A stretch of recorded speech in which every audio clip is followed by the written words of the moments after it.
বর্তমানে একটা ভালো হাজবেন্ড হওয়া অনেক ইজি একটা ভালো বউ হওয়ার থেকে।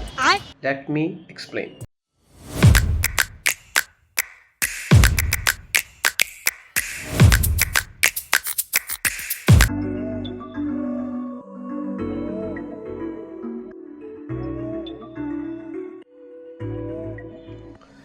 আমি একটা বিষয় খেয়াল করে দেখলাম, বর্তমানে একটা ভালো হাজবেন্ড হওয়া অনেক ইজি একটা ভালো বউ হওয়ার থেকে।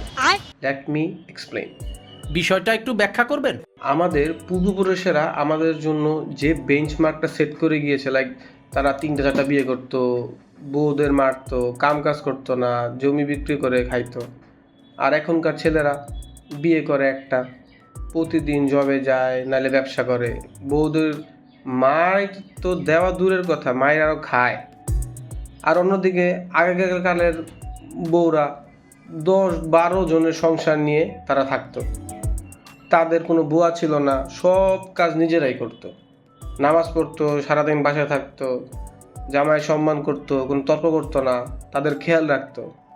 আর এখনকার বউরা থাক, এটা নাই বলি, যারা বিয়ে করছেন তারা তো জানেনি।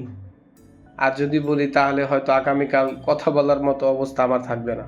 তোর সাহস দেখে মাঝে মাঝে আমি অবাক হয়ে যাই। ভিডিওটা আপলোড দেওয়া কি ঠিক হবে? না থাক, সাহসিকতার একটা পরিচয় দিয়ে আপলোড দিয়েই দিই।